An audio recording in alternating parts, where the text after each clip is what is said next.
නමෝ තස්ස භගවතු අරහතෝ සම්මා සම්බුද්දස්ස ප ဋ ාණ දේශකස්ස නමෝ තස්ස භගවතු අරහතෝ සම්මා සම්බුද්දස්ස ප ဋ ාණ දේශකස්ස නමෝ තස්ස භගවතු අරහතෝ සම්මා සම්බුද්දස්ස ප ဋ ාණ දේශකස්ස විචිත්ත මති ගම්භීර මනන්ත ණය මණ්ඩිතං ප ဋ ාණං සම්මසන්තස්ස විමලාමිත බුද්ධියා යස්ස දේහා නික්ඛමින්සු සුභා චබ්බන්න රන්සියෝ නීල පීතා රත්ත සේතා මංජෙට්ඨාච පභස්සරා තං ලෝකනාථං සුගතං ධම්මංච ජින සේවිතං සංඝං නිරංගනං සෙට්ඨං නමාමි සිරසාදරං. පින්වත්නි, අපි අද දවසේ සාකච්ඡා කරන්නට බලාපොරොත්තු වෙනවා මේ පින්වතුන්ට අධිපති ප්‍රත්‍ය සම්බන්ධයෙන්. ලියා ගන්න අධිපති ප්‍රත්‍ය යනු. අධිපති ප්‍රත්‍ය යනු. අධිපති කියනකොට ඔබට අසන්ට ලැබෙනවා ජනයා අතර අධිපති කවුද? ජනාධිපති. විහාරයේ අධිපති විහාරාධිපති. සේනාවට අධිපති සේනාධිපති. යම් පිරිසකට යම් කණ්ඩායමකට නායකත්වයේ දක්වන කෙනාට කියනවා අධිපති කියලා කියනවා. එහෙමනම් ලියාගමු අන්‍ය නාම රූප ධර්මයන් ස්වවශේහි වරහන් ඇතුලේ තමන් යටතේ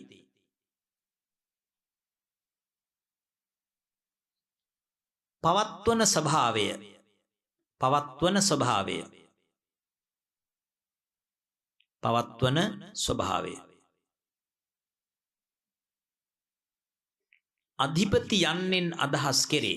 අධිපති යන්නෙන් අදහස් කෙරේ.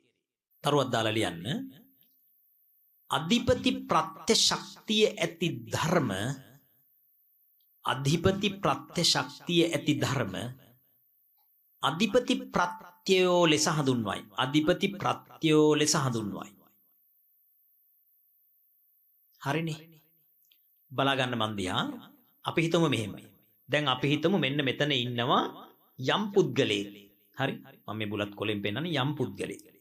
මේ පුද්ගලයාට තියෙනවා අනිත් අයව පාලනය කරන්න පුළුවන් හැකියාවක්. මොකද තියෙන්නේ? අනිත් අයව පාලනය කරන්න පුළුවන් හැකියාවක් තියෙනවා. ඒ හැකියාවට කියනවා අධිපති ප්‍රත්‍ය ශක්තිය කියලා. අධිපති ප්‍රත්‍ය ශක්තිය සහිත මෙයාට කියනවා මොකද්ද? අධිපති ප්‍රත්‍ය ධර්මය කියලා. කතාව පැහැදිලිද? ඔන්න බලා ගන්න හොඳට මම නැවත වතාවක් කියනවා. මෙතන ඉන්නවා පුද්ගලයෙක්. මේ පුද්ගලයාට පුළුවන්කම තියෙනවා අනිත් අයව තමන් යටතේ තමන්ට උමනා පරිදි නතු කරගන්න, පාලනය කරගන්න. දැන් උදාහරණයක් හරි දෙමු. ඔන්න ජනාධිපති ඉන්නවා. කවුද? ජනාධිපති. ජනයාට අධිපති. ජනාධිපති කියනවා හෙට සිට විදුලි බිල වැඩි කරනවා කියලා. එහෙම වැඩි කරනවා කියලා කිව්වොත් එයා මොකද කරන්නේ? අනිත් අයව එයාට ඕන පරිදි පාලනය කරනවා. අපිට පුළුවන් ද නෑ අපි ගෙවන්නේ නැහැ කියලා කියන්න? බෑ. එයාට ඕන පරිදි ජනතාව නතු වෙනවා, පාලනය කරනවා, ස්වවශේහි පවත්වන. ස්වවශේහි කියන්නේ තමන්ගේ වසඟේ පවත්ව ගන්නවා. ඒ වගේ දැන් අපි මේ පුද්ගලයෝ ගැන කිව්වේ උපමාවකට නේද? මෙතන කතා කරන්න පුද්ගලයෝ ගැන නෙමෙයි. අපිට උපදින සිත්, අපිට උපදින චෛතසිකයෝ. අන්නේ සිත්වලට චෛතසිකයන්ට පුළුවන්කම තියෙනවා ඒ වගේ තමන් යටතේ ඉන්න අනිකුත් සිත්, අනිකුත් චෛතසිකයෝ, අනිකුත් රූපයෝ මොකක් කරන්නද? පාලනය කරන්න පුළුවන්කම තියෙනවා. ඒකට කියන මොකක් කියලාද? අධිපති ප්‍රත්‍ය ශක්තිය කියලා. ඒ පාලනය කරන්න පුළුවන් දේවල් වලට කියනවා අධිපති ප්‍රත්‍ය ධර්ම කියලා. හොඳයි. දැන් ඔතන තියෙනවා අධිපති ප්‍රත්‍ය ධර්ම හතරක්. මොකද්ද? ගාථා ටික කියමු බලන්න. ඡන්දාධිපති ඡන්ද සම්පයුත්ත කානං ධම්මානං තං සමුත්ථානානං ච රූපානං අධිපති පච්චයේන පච්චයෝ. දෙවෙනි ගාථාව. විරියාධිපති විරිය සම්පයුත්ත කානං ධම්මානං තං සමුත්ථානානං ච රූපානං අධිපති පච්චයේන පච්චයෝ. ඊළඟ චිත්තාධිපති චිත්ත සම්පයුත්ත කානං ධම්මානං තං සමුත්ථානානං ච රූපානං අධිපති පච්චයේන විමංසාධිපති විමංස සම්පයුත්ත කානං ධම්මානං තං සමුත්ථානානං ච රූපානං අධිපති පච්චයේන පච්චයෝ. එහෙනම් අධිපති ප්‍රත්‍ය වන ධර්ම කීයක් තියෙනවද උතන? 4යි. මොනවද? ඡන්දය, චිත්තය, වීරිය, විමංශය. ලියා ගන්න. අධිපති ප්‍රත්‍ය ලබන ධර්ම 4කි. අධිපති ප්‍රත්‍ය ධර්ම 4කි. අධිපති ප්‍රත්‍ය ධර්ම 4කි. එක යට එක ලියන්න. ඡන්දය, 2 වීරිය, 3 චිත්තය, 4 විමංශය. එතකොට මේකේ වචනෙන් වචනේ අපි ලියාගමු. පළවෙනි එක ඡන්දාධිපති. ඡන්දාධිපති කියන එකේ තේරුම මොකද්ද? ඡන්ද චෛතසිකය අධිපති භාවයෙන් කටයුතු කරන විට. ඡන්ද චෛතසිකය අධිපති භාවයෙන් කටයුතු කරන විට. මේ ඡන්දය කියන්නේ මොන චෛතසිකයක්ද? ප්‍රකීර්ණක චෛතසික ගොඩට වැටෙන්නේ. හරිද? මොනවද ප්‍රකීර්ණක චෛතසික කියන්නේ? විතක්කය, විචාරය, වීරිය, ප්‍රීතිය, ඡන්දය, අදිමොක්කය. හැමෝම කියන්න ඕන. කියලා බලන්න. විතක්කය, විචාරය, වීරිය, ප්‍රීතිය, ඡන්දය, අදිමොක්කය. එයම මේවට ප්‍රකීර්ණක කියන්නේ.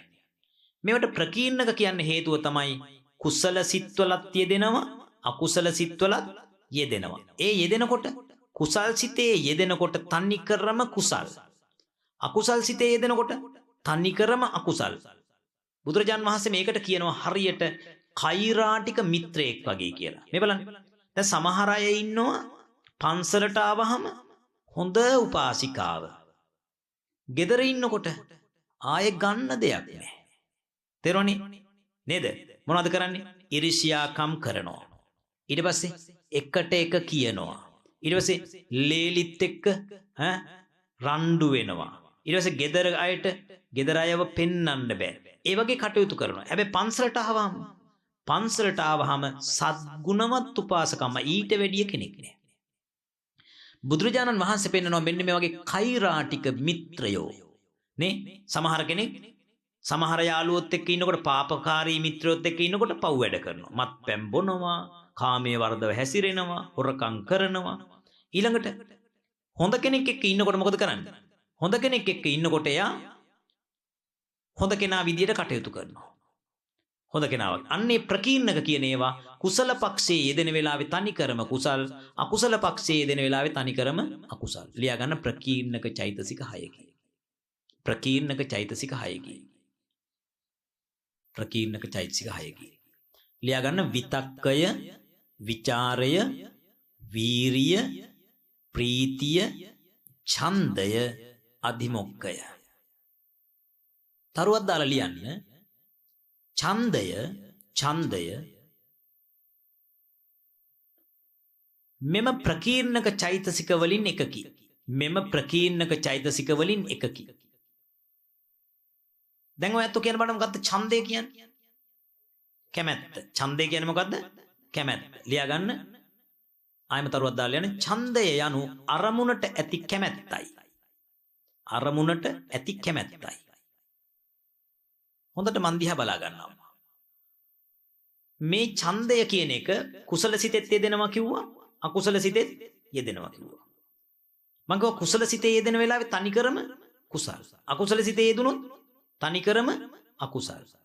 හරි. අද දැන් බණ අහන්න එන්න හරිද? මේ තවලම හබරකඩ ජේතවනාරාම පන්සලට එන්න මේ ඇත්තන්ට අද සිතේ අධිපති උනේ මොකද්ද? කුසල ඡන්දේ. මොකද්ද? කුසල ඡන්දේ. අකුසල ඡන්දේ අධිපති වුණා නම් එන්නේ නැහැ. එක්ක මොනවා හරි වෙන වැඩකට යනවා. දැන් අද කුසල ඡන්දේ අධිපති වුණා. ඡන්දාධිපති ඡන්ද සම්පයුත්ත කානං ධම්මානං තං සමුත්ථානානං ච රූපානං අධිපති පච්චයේන පච්චයෝ. ඔන ඡන්දේ අධිපති වුණා. ඊළඟට ඡන්ද සම්පයුත්ත කානං ධම්මානං. හරිද? ලියා ගන්න. ඡන්ද සම්පයුත්ත කානං ධම්මානං. ඒක තේරුම ලියන්න. ඡන්දය සමග නැත්නම් ඡන්ද චෛතසිකය සමග. ඡන්ද චෛතසිකය සමග යෙදුනා වූ අනිකුත් චෛතසික වලටත් සිතටත් අනිකුත් චෛතසික වලටත් සිතටත්. හරිනේ? දැන් ඒක පැහැදිලි කරලා දෙන්නම් මන් දිහා බලා ගන්න. අපි දන්නවා හරිද? ඔබට මේ උපමාවක් කිව්වොත් මෙන්න මේ කෝප්පය මම ගන්නවා. මේ කෝප්පය ඇතුලේ අපි හිතමු කිරි ටිකක් දාලා තියෙනවා. ඔබ මේ උදාහරණය අහලා තියෙනවා. වතුරට කිරි සීනි පිටි දානවා. අපි අහුවොත් වතුර සමග නැත්නම් ජලය සමග සංප්‍රයුක්ත දේවල් මොනවද? කලවම් වෙච්ච දේවල් මොනවද? සීනි, කිරි, කහට. ඒ වගේ ඡන්ද චෛතසිකයේ හිත ඇතුලේ තියෙනකොට ඡන්දයත් එක්ක කලවම් වෙලා තියෙන්නේ මොනවද? සිත කලවම් වෙලා තියෙනවා. ඊතුරු චෛතසිකයන් ටික මිශ්‍ර වෙලා තියෙනවා. එහෙනම් ඡන්දය සමග යෙදුනා වූ අනිකුත් චෛතසික වලට හා හිතට ඒකට කියනවා ඡන්ද සම්පයුත්තකානං ධම්මාන. ඊළඟට තං සමුත්ථානානං ච රූපානං. ඊළඟ වචනේ තං සමුත්ථානානං ච රූපානං. තේරුම ලියන්න. ඒ සමග හටගන්නා ඌ රූපවලටත් ඒ සමග හටගන්නා ඌ රූපවලටත්. හරිද? ඔබ දන්නවා ඒ සමග හටගන්නා වූ රූප කියන්නේ මොනවද? සිත සමග හටගන්නා රූප මොනවද අපච්චි? චිත්තජ රූප. ලියා ගන්න. වරහන් ඇතුලේ චිත්තජ රූපවලටත් අධිපති පච්චයේන පච්චයෝ. අධිපති පච්චයේන පච්චයෝ. තේරුම? අධිපති භාවයෙන් නැත්නම් අධිපති ප්‍රත්‍ය ශක්තියෙන් උපකාර කරයි. හොඳයි. දැන් මන් දිහා බලා ගන්න. ඔන්න දැන් අම්මලා අද මේ ධර්ම දේශනාව තියෙනවා කියලා පෙර ආතුව ඉඳලම දන්නවා. එතකොට ඔයත්තන්ට ඇති වුණ හැඟීමක් මොකද්ද? මේ ධර්ම දේශනාව අහන්න යන්න ඕන කියලා කැමැත්තක් ඇති වුණා. ඒ තමයි ඡන්ද චෛතසිකය. එයා අනිකුත් චෛතසික වලට වඩා මොකද උනේ? අධිපති වුණා නැත්නම් බලගත් වුණා. බලගත් වුණාට පස්සේ බලගත් වූ ඡන්දය මොකද උනේ? අනිකුත් චෛතසිකයන්ට බලපෑම් කළා. මොකද්ද බලපෑම්? ඡන්දය අධිපති වෙලා අනිකුත් චෛතසික ටික ඔක්කොම ඇදගෙන මොකද උනේ? සිත මේ පැත්තට යොමු කරගත්තා. හරි. දැන් අපි හිතමු මෙන්න මම බුලත් කොළ කිහිපයක් අරගෙන මේක පැහැදිලි කරනවා. හරිද? හොඳට බලන්න. දැන් ඔයාලට මේක පැහැදිලි කිරීම සඳහා තමයි මම මේ බුලත් කොළ කිහිපය ගන්නේ. ආගන්න. මෙන්න දැන් චෛතසික කිහිපයක්. වෙනත් චෛතසික කිහිපයක්. මේ ඇතුලෙන් ඡන්දය අනිත් ඒවාට වඩා බලගතු වුණා. ඔයාලට පේනවනේ. මෙයා දැන් ලොකුයි. ඡන්දය බලගතු නිසා ඒ බලගතු වූ ඡන්දය අනිකුත් චෛතසික ටික මොකද කරේ? Tamanට ඕන විදියට නතු කරගත්තා. සිතත් නතු කරගත්තා. ඒ ඔක්කොම නතු කරගෙන ඔයාව අද මේ පැත්තට තල්ලු කරගෙන ආවා. තේරුණාද කියන එක? එහෙනම් බලන්න අකුසලයක් කරන්න. දැන් ඔන්න අපි හිතමු කවුරු හරි කෙනෙක් අපි හිතමු පිරිමි කෙනෙකුට මෙහි එන්න හදනකොටම පාප මිත්‍රයෙක් ඇවිල්ලා කතා කරන මොකද්ද? මේ යංකෝ මත්පැන් ටිකක් බොන්න. දැන් එයාට අධිපති වෙන්නේ මොකද්ද එතකොට? අකුසල ඡන්දය. ඒ සිතෙත් අකුසල ඡන්දය අධිපති වුණා. ඡන්දය අධිපති වුණාම මොකද වෙන්නේ? එයා අධිපති කරගෙන අනිකුත් චෛතසික සහ සිත ඔක්කොම යොමු කරගෙන කොහෙද ගියේ? ගියා BAR එකට. ගිහිල්ලා මොකද වෙන්නේ? LION එකක් අරගෙන ගෙදර එනවා DOG වගේ. තේරුණා නේද? හා අන්න එහෙනම් ඒකට හේතුව මොකද්ද? අකුසල ඡන්දය අධිපති වෙච්ච ස්වરૂපය. හරිනේ? අකුසල ඡන්දය අධිපති වුණා. හොඳයි. දැන් එහෙනම් අම්මා දෙවනි කාරණාව බලමු. විරියාධිපති විරිය සම්පයුත්තකානං ධම්මානං තං සමුත්ථානානං ච රූපානං අධිපති පච්චයේන පච්චයෝ. හරිද? වීර්ය චෛතසිකේ අධිපති වෙනවා. දැන් නැවත බලන්න ඔයා ලියාගත්ත ප්‍රකීර්ණක චෛතසික 6. එතන තියෙනවා මොකද්ද? වීර්යයක් තියෙනවා. මොකක්ද තියෙන්නේ? වීර්යයක් තියෙනවා. මේ වීර්ය කියන එක අධිපති වුණොත් වීර්ය චෛතසිකයේ අධිපති භාවයෙන් කටයුතු කරන විට දැන් ඒක හැම එකක්ම ලියන්න ඕනේ නෑ අම්මා. ඇයි? පළවෙනි එක ලියාගත්තට පස්සේ ඊටු ටික ඔක්කොම ඒ විදිහටමයි යන්නේ. වීර්ය චෛතසිකයේ අධිපති භාවයෙන් කටයුතු කරන විට වීර්ය සම්පයුත්ත කානං ධම්මානං වීර්ය චෛතසිකයේ සමග යෙදුනා වූ අනෙකුත් චෛතසික වලට හා මොකද්ද? සිතට ඔබත් කියවන්න. වීර්ය චෛතසිකයේ සමග යෙදුනා වූ අනෙකුත් චෛතසික වලට හා හිතටත් තන් සමුත්ථානානං ච රූපානං ඒ සමග හටගත්තා වූ රූපවලටත් අධිපති පච්චයේන පච්චයෝ අධිපති භාවයෙන් නැනම් අධිපති ප්‍රත්‍ය ශක්තියෙන් උපකාර වන්නේය. මොකක් අධිපති වුණාමද? වීර්ය අධිපති වුණාම. දැන් බලන්න ඕන අද දවසේ ඔය ඇත්ත මෙතෙන්ට ඇවිල්ලා ටික වෙලාවක් යනකොට මොකද උනේ? පොඩි වැස්සක් ආවා. වීර්ය අධිපති වෙච්ච කට්ටිය මොකද කළේ? මෙතන හිටියා. වීර්ය දුර්වල වෙච්ච කට්ටිය මොකද කරුනේ? ගියා. දැන් ඒ ඇත්තන්ට නිවන මොකද වෙන්නේ? මේ කරුණ ටික ඉගෙන ගන්න බැරි වෙනවා. අන්න ඒකට තමයි කිව්වේ වීර්ය අධිපති භාවයෙන් කටයුතු කරන්න ඕන නිවන් දකින්න. ඔහොම නෙමෙයි ඔය ඇත්ත බෝධිසත්ව චර්යාව පිළිබඳව කියවලා බලන්න. බෝසතාණන් වහන්සේ මේ නිවන් දකින්නට කොයි තරම්නම් කැපකිරීම කළාද කියලා. අද අපේ කට්ටියට චූටි වැහි පොද දෙකක් යනකොට වීර්ය දුර්වල වෙලා නේද? බොහොම දුර්වල සිතක් යුතුව gedara දුවනවා නම් ඒ ඇතන්ට සසරම දුවන්න වෙනවා. වීර්ය අධිපති කරගත්ත කෙනාට මම ඔය ධර්මදේශනාවලදී ජංගම දුරකථන ආදිය නාද වෙන්න දෙන්න එපා කියන්නේ. මොකද වෙන්නේ? මාරයා ඔයාව කොහොම හරි වට්ටනවා. ඔයාගේ වීර්ය හීන කරනවා. අන්න එතෙන්ට ඔයාගේ හිත හදාගත්තේ නැත්නම් ඔයාට සසරේ යන්න වෙනවා. හරි? එහෙනම් ඔන්න වීර්ය ගැන කතා කරලා. ඊළඟ එක අම්මා මොකද්ද? චිත්තාධිපති නේද? චිත්තාධිපති චිත්ත සම්පයුත්ත කානං ධම්මානං තන් සමුත්ථානානං ච රූපානං අධිපති පච්චයේන පච්චයෝ. එතන චිත්තාධිපති කියන්නේ මොකද්ද? සිත අධිපති භාවයෙන් කටයුතු කරන වෙලාව. මොකද්ද? සිත අධිපති භාවයෙන් කටයුතු කරන වෙලාව. දැන් ඔබ දන්නවා ඉස්සෙල්ලා කතා කරපු ඡන්දයත් ප්‍රකීර්ණකයි. ඒ කියන්නේ කුසල පැත්තෙත් යෙදෙනවා අකුසල පැත්තෙත් යෙදෙනවා. වීරියත් ප්‍රකීර්ණකයි. කුසල පැත්තෙත් යෙදෙනවා අකුසල පැත්තෙත් යෙදෙනවා. ඊළඟ එක මොකද්ද? චිත්තය. චිත්තය ප්‍රකීර්ණකයිද? නෑ නෑ. චිත්තය කියන එක ප්‍රකීර්ණක නෑ. චෛතසිකනේ ප්‍රකීර්ණක. චිත්තය කියන්නේ සිත. සිත කියන ඒවා කොහොමත් ඉතින් කුසල පැත්තෙත් තියෙනවා කුසල සිත් තියෙනවා. අකුසල පැත්තෙත් තියෙනවා අකුසල සිත් තියෙනවා. එහෙනම් කුසල අකුසල දෙපැත්තෙම සිත් හටගන්න නිසා මේකත් ඒ වගේමයි. ඒ කියන්නේ ප්‍රකීර්ණක නෙමෙයි. හැබැයි කුසල පැත්තෙත් සිත් තියෙනවා. අකුසල සිතුත් තියෙනවා. අපි හිතමු අද ඔයා එනකොට, ගෙදරින් එනකොට එක්කෝ අර ඡන්ද චෛතසිකයේ අධිපති වුණා. එහෙම නැත්නම් වීර්ය චෛතසිකයේ අධිපති වුණා. එහෙම නැත්නම් සිත අධිපති වුණා.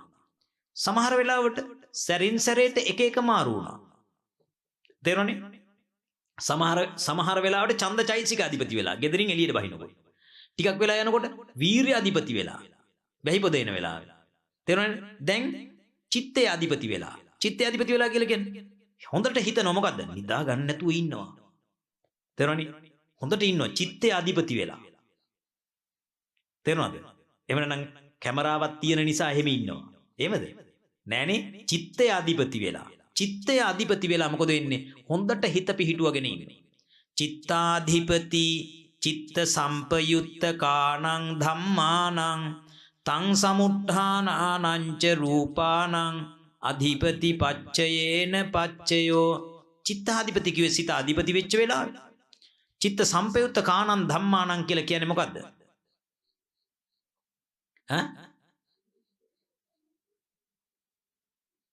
වීරය මං ඔන්න ඕක මාරු කරලා දාලා තියෙන්නේ මොයි නිසා. ඒ කියන්නේ මොකද්ද? කිසිම අවබෝධයකින් නෙමෙයි කියන්නේ. දැන් බලන්න වීර චෛතසිකය ගැනද මේ කියන්නේ? නෑ. චිත්ත සම්පයුත්තකානං ධම්මානං කියන්නේ සිත සමග යෙදුණු චෛතසික වලට. මේ වීරය තියෙන එකේ තියෙන එකම මෙතෙන්ට දැම්මා. දැන් ඇයි? අපේ අය නුවණින් හිටියනම් කියන ස්වාමීනි ඕක වැරදි. ඔතන තියෙන්න ඕන සිත සමග සංප්‍රයුක්ත චෛතසික වලට කියලා. මේ මොකද්ද තියෙන්නේ? මේ තියෙන්නේ වීරය කියන එකේ තිබිච්ච සටහනමයි. ස්ලයිඩ් එකමයි තියෙන්නේ. හරිද? හැබැයි මාත්‍රිකාව මම වෙනස් කළා චිත්ත සම්පයුත්තකානං ධම්මානං. ගිරව් ටික මොකද කළේ? ගිරව් ටික මේකම කියෙව්වා. නුවණ තියෙන කට්ටිය හිටියානම් කියනවා ස්වාමීනි ඕක වැරදි කියලා. මම දැක්කේ නෑ එක්කෙනෙක්වත් කිව්වේ නෑ. සුවපත් වේවා. ඊට පස්සේ තං සමුත්ථානානංච රූපානං.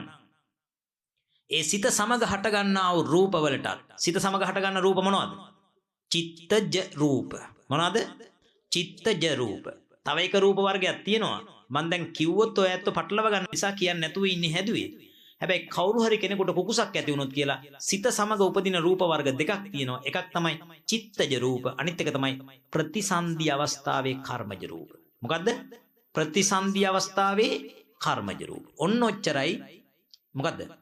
සිත සමග උපදින රූප තියෙන. ලියා ගන්න පොඩ්ඩක් මේ කාරණාව. සිත සමග උපදින රූප වර්ග දෙකකි. සිත සමග උපදින රූප වර්ග දෙකකි. එක චිත්තජ රූප. චිත්තජ රූප. සිත සමගම ජනනය වන රූප. චිත්තජ රූප. හරිනේ? ඔබට කේන්ති ගියාම මූණ කළු වෙන එක, රුවන්වැලි සෑය ගාවට ගියාම ඇඟට සිසිලසක් දැනෙන එක, ඒ මොනවද? චිත්තජ රූප නිසා සිද්ධ වෙන්නේ. ඊළඟට ප්‍රතිසන්ධි කර්මජ රූප. මොනවද? ප්‍රතිසන්ධි කර්මජ රූප. ප්‍රතිසන්ධි කර්මජ රූප. ඔබට මතකද සහජාත ප්‍රත්‍යේ එහෙම තිබුණාම මේ වගේ ගාතාවක්. මොකද්ද?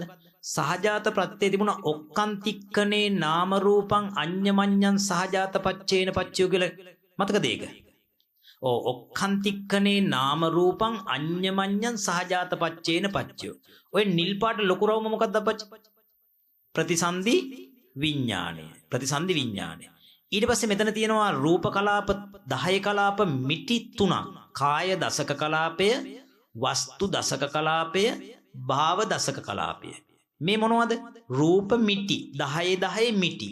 හරිද? ඔන්න ඔයාට ඒක කියලා දෙන්නම් මෙහෙම. කාය දසක කලාපය කියන්නේ සුද්ධාෂ්ටකයට ජීවිතේන්ද්‍රිය රූපේ කාය ප්‍රසාද රූපේ එකතු වෙලා. සුද්ධාෂ්ටකය කියන්නේ මොනවද? පඨවි, ආපෝ, තේජෝ, වායෝ, වර්ණ, ගන්ධ, රස, ඕජා. මේ සුද්ධාෂ්ටක රූප මිටියට 9 වෙනි තැනට ජීවිතේන්ද්‍රිය හේවත් ජීවත් කරන ගතිය, පණ ගතිය, රූප මැරෙන්න දෙන්න තු තියාගන්න ගතියයි. කාය ප්‍රසාද රූපේ 10 වෙනි තැනටයි ආවන්. ඒකට කියනවා කාය දසක කලාපය. රූප 10ක්. රූප 10ක්. දෙවෙනි එක වස්තු දසක කලාපය. දැන් සුද්ධාෂ්ටකය කියන 8ට ජීවිතේන්ද්‍රිය රූපය කියන එක 9 වෙනි තැනට, වස්තු ප්‍රසාද රූපේ 10 වෙනි තැනට එකතු වෙලා වස්තු දසක කලාපය. ඕකෙන් තමයි හાર્ට් එක හදන්නේ. හරි? කාය දසක කලාපයෙන් ඇඟ. කාය දසක කලාපයෙන් තමයි අපේ ඇඟ හදන්නේ. වස්තු දසක කලාපයෙන් හෘදය වස්තුව තීරණය කරනවා. ඊට පස්සේ භාව දසක කලාපයෙන් ස්ත්‍රී භාවය, පුරුෂ භාවය තීරණය කරනවා. මොකද්ද? එතන තියෙන්නේ සුද්ධාෂ්ටකයේ දන ජීවිතේන්ද්‍රිය රූපේ දන ඉත්තීන්ද්‍රිය හෝ පුරුෂේන්ද්‍රිය රූපය කියන දෙකෙන් එකක් තියෙනවා. හොඳයි. දැන් අපි කිව්වා මෙන්න මේ තන් සමුත්ථා නානංච රූපානං කියලා කියන්නේ සිත සමග හටගන්න රූප. සිත සමග හටගන්න රූප වර්ග කීයක් කිව්වද? දෙකයි. මොනවද දෙක? චිත්තජ රූපයි කර්මජ රූපය කිව්වොත් වැරදි. ප්‍රතිසන්ධි කර්මජ රූපයි. මෙන්න මේ කතා කළේ ප්‍රතිසන්ධි කර්මජ රූප ටික තමයි මේ කතා කළේ. මොකද්ද? ප්‍රතිසන්ධි අවස්ථාවේ ඔක්කාන්තික්ඛනේ නාම රූපං. මේ නාමයත් එක්ක රූප 30ක් උපදිනවා. මේ රූප 30 ගොඩවල් තුනක් වශයෙන් ගැහුවා. මොකද්ද ගොඩවල් තුන? කාය දසක කලාපය, වස්තු දසක කලාපය, භාව දසක කලාපය කියලා එන්නේ තුනට කියනවා. එහෙනම් දැන් ඔබ තේරුම් ගන්න මේ ප්‍රතිසන්දි අවස්ථාවේ උපදින කර්මජ රූපයෝ ටික කවුරුත් එකද ඉපදිලා තියෙන්නේ. එහෙම නැත්නම් ඔයාලට මේක තාම තේරෙන්නේ නැත්නම් බලන්න. හරිද මේ කොළ පාට රවුමයි රතු පාට රවුමයි කහ පාට රවුමයි ඉපදිලා තින්නේ මොන රවුමත් එක්කද? නිල් පාට ලොකු රවුමත් එක්ක. නිල් පාට ලොකු රවුම කියන්නේ ප්‍රතිසන්දි විඥානේ. මේ බලා ගන්නම්ම. දැන් අපි හිතමු මෙන්න මම ඔයාලට මෙහෙම පෙන්නනවා. හරිද? මේ නිල් පාට ලොකු රවුම. හරිද? මේ නිල් පාට ලොකු රවුමත් එක්ක ඇවිල්ලා තියෙනව කවුද? පොඩි රවුම් 3ක්. පොඩි රවුම් කීයක් ඇවිල්ලා තියෙනවද? 3ක් ඇවිල්ලා තියෙනවා. මෙන්න මේ පොඩි රවුම් 3 හරිද? මෙහෙම තියෙනවා. මේ 3 හරිද? ඉපදිලා තියෙන්නේ කවුරුත් එක්කද? මේ 3 උපදින්නේ කවුරුත් එක්කද? මෙයත් එක්කමයි සහජාතයි. එකටම උපදින්නේ. කතාව තේරුණාද? දැන් ඉතින් තිරේ දිහා බලාගෙන ඉන්න එපා. මේ පැත්ත බලාගන්න. සහජාතයි කියන්නේ මේ ඔක්කොම මෙයත් උපදින වෙලාවේ මේත් උපදින. මේ ඔක්කොම එකට උපදින්නේ. අන්න ඒකට කියනවා මොකද්ද? සහජාතයි. එතකොට දැන් එහෙනම් සහජාතයි කියන එකේ තේරුම මොකද්ද? සිතත් සමගම රූප ටික උපදිනවා. සහජාතයි එකටම උපදිනවා. එහෙනම් මං අහුවා දැන් සිත සමග උපදින රූප වර්ග කීයක් තිබේද? 2යි. මොනවද 2? එකක් චිත්තජ රූප, අනිත් එක ප්‍රතිසන්ධි කර්මජ රූප. හොඳයි, අන්න අපි මේ දෙක ලියාගත්තා. දැන් මෙතනින් ලිව්වා මොකද්ද? තන් සමුත්ථානානංච රූපානං කියන්නේ ඒ සමග උපදින රූපයන්ටද.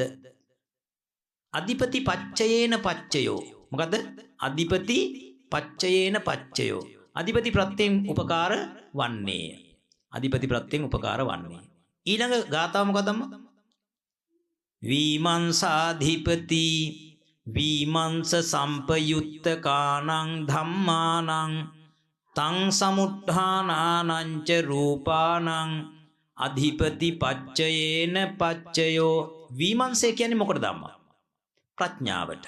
විමංශය ලියා ගන්න. විමංශය යනු ප්‍රඥාවටයි. නැත්නම් ප්‍රඥා චෛතසිකයටයි.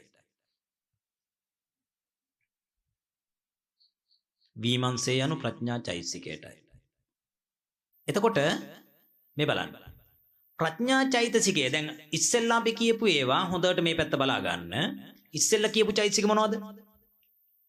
ඡන්දය කියන්නේ චෛතසිකයක්. ඒක ප්‍රකීර්ණකයි. වීරය කියන්නේ චෛතසිකයක්. ඒකත් ප්‍රකීර්ණකයි. ඒ කියන්නේ ඒවා කුසල අකුසල දෙපැත්තෙම යෙදෙනවා. සිත කොහොමත් කුසල පැත්තෙත් සිත් තියෙනවා, අකුසල පැත්තෙත් සිත් තිබෙනවා. ඊළඟට මේ කතා කරන විමංශය කියන එක අයිති වෙන්නේ මොකටද? කුසල පැත්තේ විතරයි. නැත්නම් ප්‍රඥාව කියන එක කුසල පැත්තේ විතරයි තියෙන්නේ. ප්‍රඥාව තියෙන්නේ කුසල් සිත්වල විතරයි. ප්‍රඥාව අධිපති වුණොත් ඒක කුසල සිතක්, ප්‍රබල කුසල සිතක්. සමහර ඒවා තියෙනවා ප්‍රඥාව අධිපති වෙන්නේ නැති කුසල සිත. ඒවට කියන මොකද්ද? ඒවට කියනවා ද්විහේතුක කුසල සිත. එහෙම නැත්නම් ඥාන විප්පයුත්ත කුසල සිත. මොනවද කියන්නේ? ඥාන විප්පයුත්ත කුසල සිත. තරුවක් දාලා ලියන්න. සමහර කුසල සිත්වල ප්‍රඥා චෛතසිකය බලවත්ව යෙදේ. එකල්හි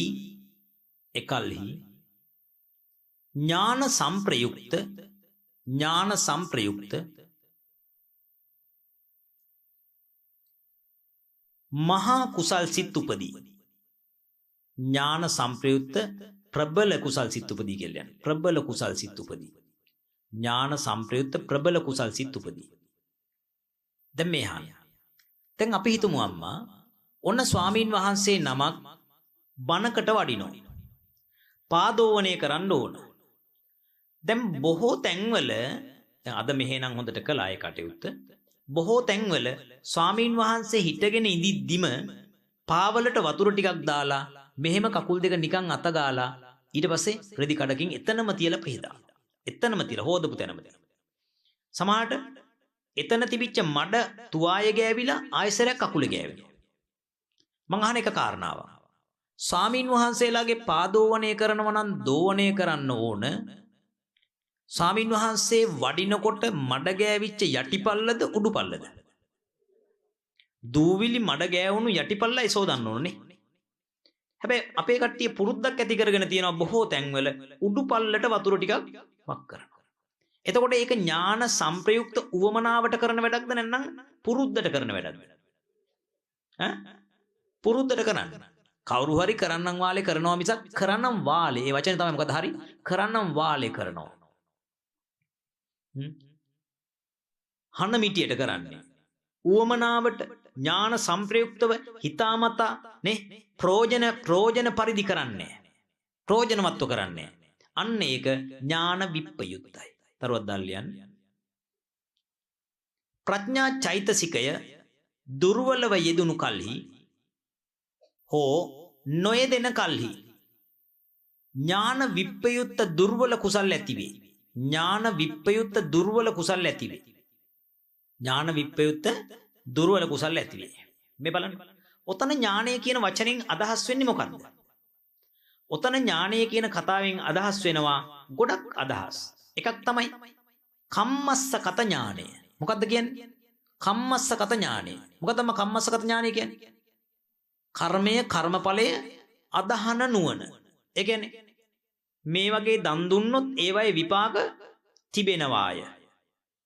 තේරුණා නේද? මවට සැලකීමේ විපාක තිබෙනවාය. තාත්තට සැලකීමේ විපාක තිබෙනවාය. ඒ ටික කියන මොකද්ද?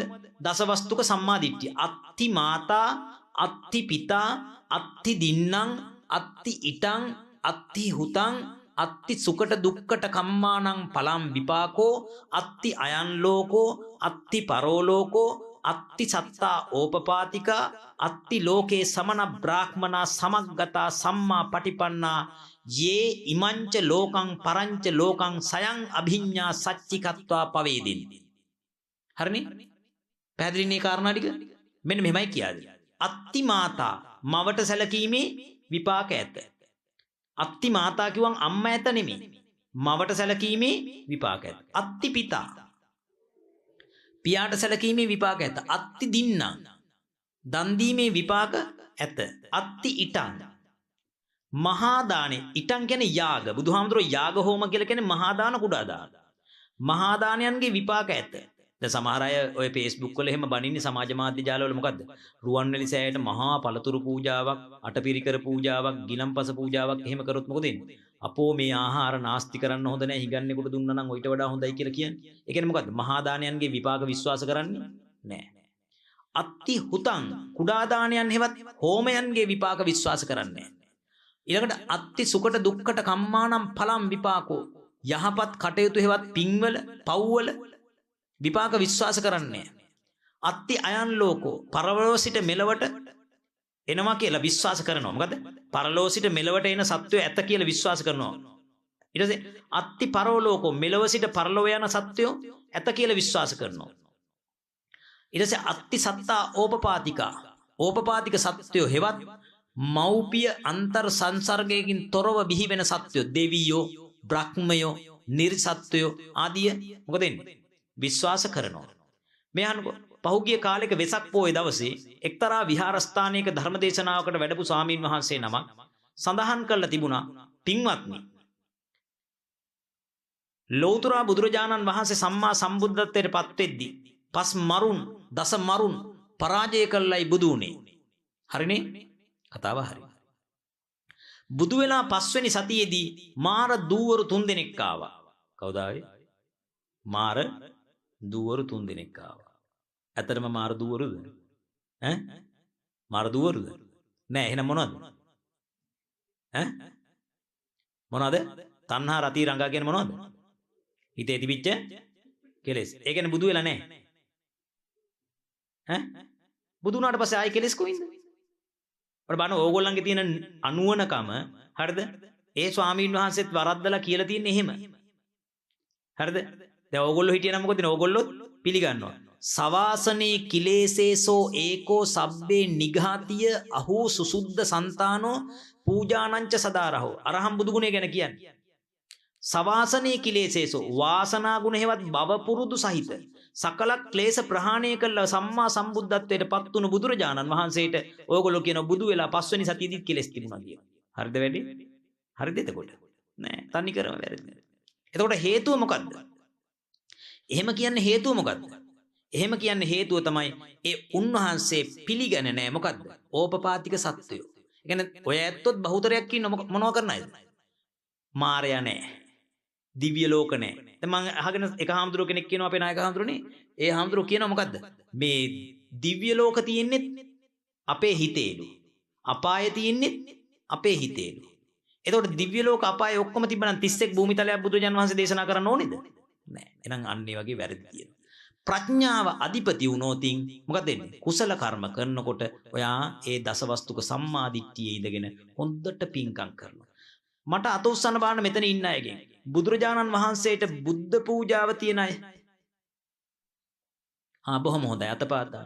බුදුරජාණන් වහන්සේට බුද්ධ පූජාව තියෙනකොට සාමාන්‍යයෙන් සයිස් 8වත් පාත්‍රයක් අරගෙන බුද්ධ පූජාව තියෙන කට්ටිය අත උස්සන්න බලන්න. ලොකු පාත්‍රයක්. ඔන්න නැහැ. ඉතින් අර බුද්ධ පූජාව තියන අයගෙන් බහුතරයක් තියන්නේ මෙන්න මේ වගේ චූටි භාජන වල. ඒ කියන්නේ මොකද්ද? විමංසාධිපතිනේ ප්‍රඥාව හොඳට යෙදිලානේ. එයා දන්නේ බුදුහාමුදුරුවන්ට මෙච්චර චුට්ටක් තිබ්බහම ඇද්ද? මදිනේ. ආන්නේ ප්‍රඥාව නොයදී කරන කුසල කර්මයෝ ඥාන විප්පයුත්තයි. ඥාන විප්පයුත්ත කුසල කර්ම. දැන් ගොඩාක් පන්සල් වල විහාරස්ථාන වලටත් දීලා තියෙන උපාසකම්මල මොනවද? පූජා කරලා තියෙන්නේ. පූජා කරලා තියෙන්නේ ඔය වගේ චූටි භාජන ටික. හරිද? සමහරට ඔය මේ කෝවිල් වල අර මේ තියෙන තෝසේ සාම්බාරු තියෙන බඩු සෙට් එක. ඒවා පූජා කරලා තියෙනවා.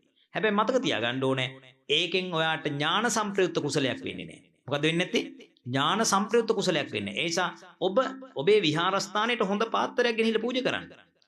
හරිද?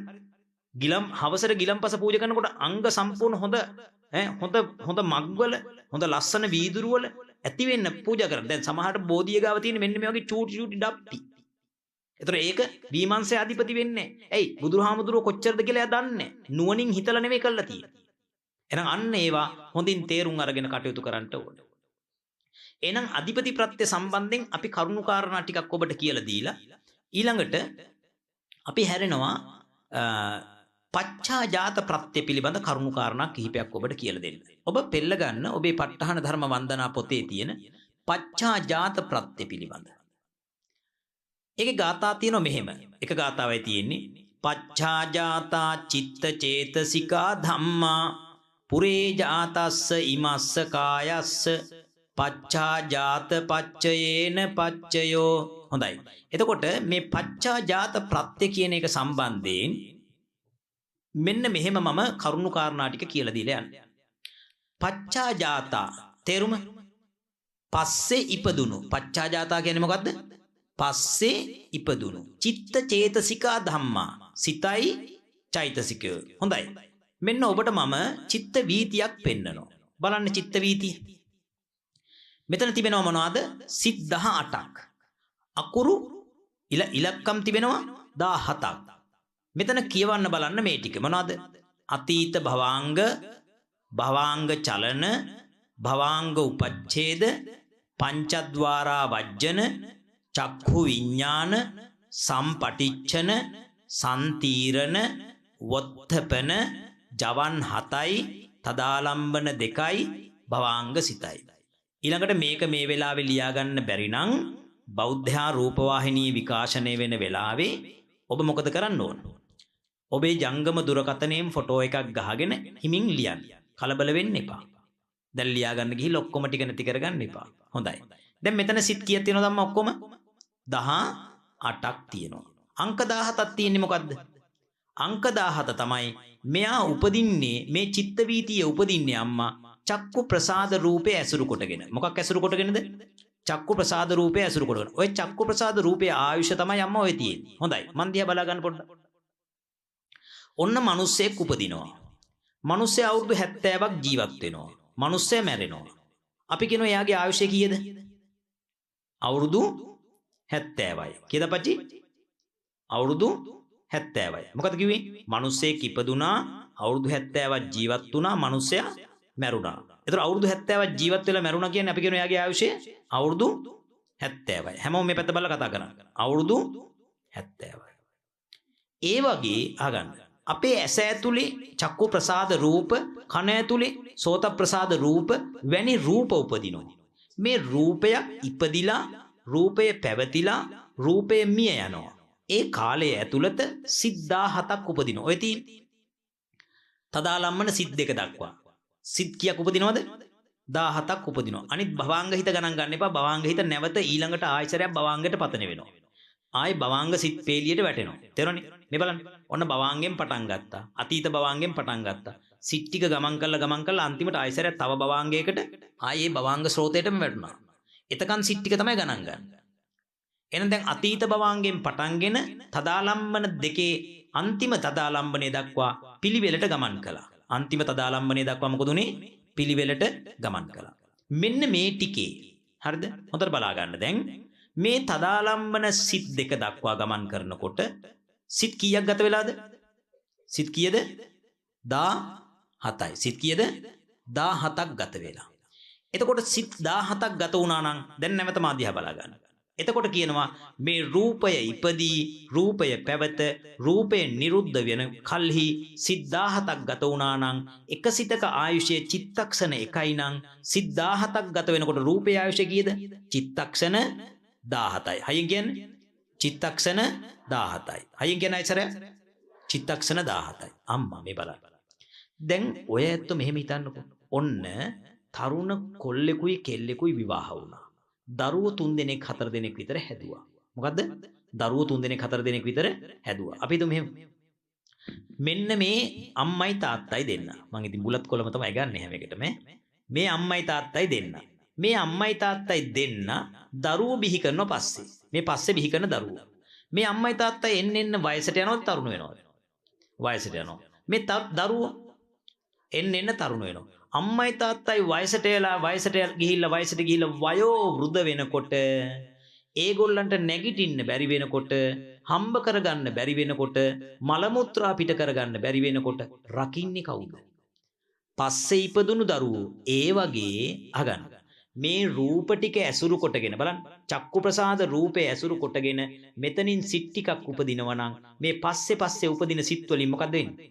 පස්සේ උපදින සිත් වලින් මේ කලින් ඉපදුණු රූපයට මොකද කරේ? මැරෙන්න දෙන්න තු තියාගත්ත සපෝට් කළා. හරිනේ? ඕකම මම ඔයාලට තව උදාහරණයක් කියන්නම්. මෙන්න බලන්න. හරිද? අපි හිතමු වැලක්. ගහක වැලක් උපදිනවා. මේ වැල් జాතියක් මොන හරි උපදිනවා. ගහක එතන වැල් జాතියක්. අපි හිතමු මෑ වැලක් කියලා. ඔන්න උපදිනවා. මේ වැල උපදිනවා. ඉපදිලා මුල් කාලේ හරිම හයියයිනේ. මුල් කාලේ මෙහෙම පොඩි ගහක් වගේ හයියයි.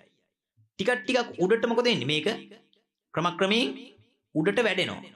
මෙහෙම ක්‍රමක්‍රමයෙන් උඩට වැඩෙනකොට මොකද වෙන්නේ අම්මා මෙයාට? හොඳට බලන්න. පහලට එල්ල වැටෙනවා. මේ පහලට එල්ල වැටෙන එක වළක්වන්න නම් මොකද කරන්න ඕන? මහත්තයා ආධාරකයක් ගැට ගහලා මෙහෙම උඩට මේක ගෙනියන්න ඕන. අන්න එහෙම ආධාරක පස්සේ පසුව හයි කරන ආධාරක වලින් මෙයාව ශක්තිමත්ව තියාගන්න ඕන. පැහැදිලිද කතාව? පැහැදිලිද නැද්ද? එහෙනම් බුදුරජාණන් වහන්සේ කතා කළා පච්චා ජාතා පසුව උපදින මේ සිත් වලින්. දැන් තිරේ දිහා බලන්න. තිරේ පෙන්නන ඔබට පච්චා ජාතා පසුව උපදින සිත්. කියන බලන්න පසුව උපදින සිත් ටික. භවාංග චලන, භවාංග උපච්ඡේද, පංචද්වාරා වජ්ජන, චක්කු විඥාන. ඇයි මේ බලන්න. අතීත භවාංග වෙලාවේදීනේ එක අතීත භවාංග වෙලාවේ තමයි ඉපදුනේ. ඊට පස්සේ භවාංග චලන වෙනකොට චිත්තක්ෂණ 2යි. භවාංග උපච්ඡේද වෙනකොට චිත්තක්ෂණ 3යි. වයස 3යි. තාත්තා. අපි චක්කු ප්‍රසාදේ රූපය කියන තාත්තා කියලා දාලා තියෙනවා මම හඳුනා ගන්න පහසුවෙන්. චක්කු ප්‍රසාද රූපයේ වයසට යන්න පස්සේ ඉපදුණු සිත් ටිකෙන් මොකද කරන්නේ? අර මුලින් ඉපදුණු රූපවලට ශක්තිය දෙනවා. ඕක තමයි කිව්වේ පච්චා ජාතා චිත්ත චේතසිකා ධම්මා පුරේ ජාතස්ස. කලින් ඉපදුණු ඉමස්ස කායස්ස මේ කයේ රූපවලට කොහොමද උදව් කරන්නේ? පච්චාජාත පච්චේන පච්චයෝ පසුව ඉපදීම් වශයෙන් උදව් කරනවා. දැන් නැවත මන් දිහා බලන්න. තාත්තයි අම්මයි කලින් ඉපදුනා. දරුවේ පස්සේ ඉපදුනා. පස්සේ ඉපදුණු දරුවෝ පස්සේ ඉපදිලා අම්මටයි තාත්තටයි උදව් කළා. පස්සේ ඉපදුණු අය මුලින් ඉපදුණු අයට උදව් කිරීමට කියන පච්චාජාත පච්චේන පච්චයෝ. ඒ කතාවත් දැන් ඔබට පැහැදිලි.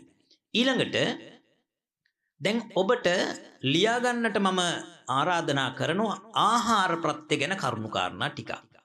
ලියා ගන්න ආහාර යනු. මොකද්ද ආහාර කියන වචනේ තේරුම? යම් කිසි ඵලයක් නිපදවන ද්‍රව්‍යවලට කියන මොනවද?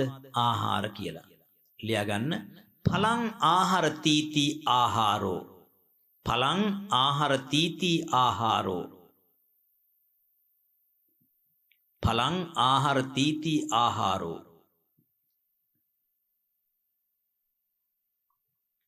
ඵලං ආහාර තීති ආහාරෝ.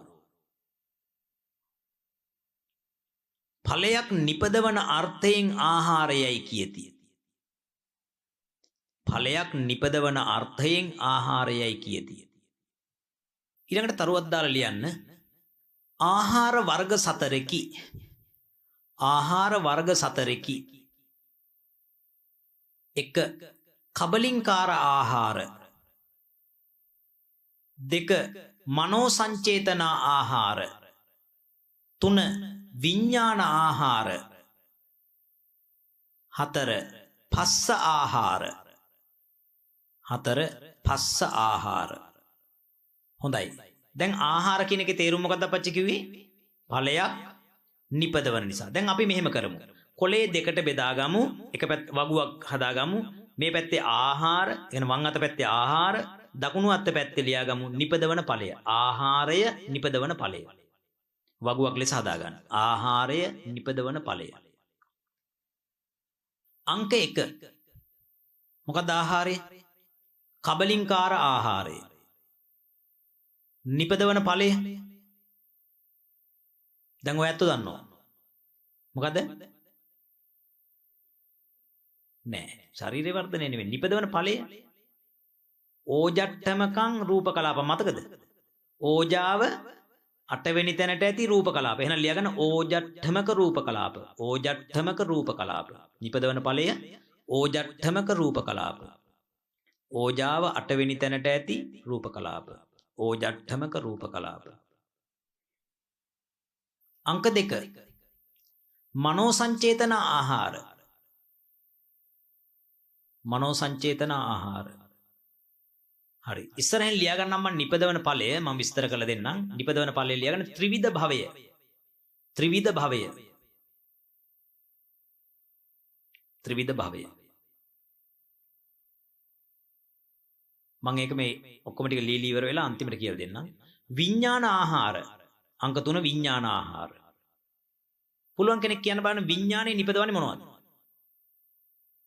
නෑ. විඥාන පත්‍ය නාම රූප. නිපදවන්නේ මොනවද? නාම රූප. විඥානේ ප්‍රත්‍යයෙන් නිපදවන්නේ නාම රූප දෙක. නාම රූප.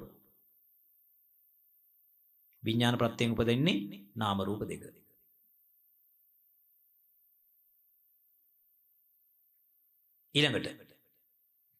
ඊළඟ ආහාරය පස්ස ආහාරය. පස්සේ නිපදවන්නේ මොනවද? පස්සපච්චය වේදනා. එහෙනම් ත්‍රිවිධ වේදනාව. නිකන් නෙමෙයි ත්‍රිවිධ වේදනාව. සුඛ දුක්ඛ අදුක්ඛම සුඛ කියන ත්‍රිවිධ වේදනාව. සුඛ දුක්ඛ අදුක්ඛම සුඛ කියන ත්‍රිවිධ වේදනාවයි නිපදවන්නේ. හොඳයි. දැන් මම කිව්ව නේද මනෝ සංචේතන ආහාර පිළිබඳ පොඩ්ඩක් කියලා දෙන්නම් කියලා. මේ අහගන්න දැන්. මනෝ සංචේතනා කියන්නේ චේතනාවට. චේතනාවට කියනවා කර්මය. චේතනාහම් භික්කවේ කම්මං වදාමි. කර්මයට තව නමක් සංකාරය. සංකාරපච්චය විඥාන. සංකාරපච්චය විඥානං කියන්නේ ප්‍රතිසන්දි විඥානේ. ප්‍රතිසන්දි විඥානේ ඇති වුණා කියන්නේ ඔයා කොහේ හරි ඉපදුනා. මොන භවයේද? එක්ක කාම භවයේ, එක්ක රූප භවයේ, එක්ක අරූප භවයේ ඉපදුනා. ඒ කියන්නේ ත්‍රිවිධ භවය ජනනය කළා. ලියා ගන්න තරුවක් දාලා මෙහෙම. තරුවක් දාලා ලියන්න. මනෝ සංචේතනා යනු චේතනාවට නමකි. මනෝ සංචේතනා යනු චේතනාවට නමකි. එයටම කර්මයයි කියති. තවද සංඛාර යන නමද භාවිතාවේ. සංඛාර යන නමද භාවිතාවේ. සංඛාර යන නමද භාවිතාවේ. සංඛාර පච්චය විඥානංය විඥානං වේ. සංඛාර පච්චය විඥානං වේ. සංඛාර පච්චය විඥානං වේ. එනම් ප්‍රතිසන්දි විඥානයයි. එනම් ප්‍රතිසන්දි විඥානයයි.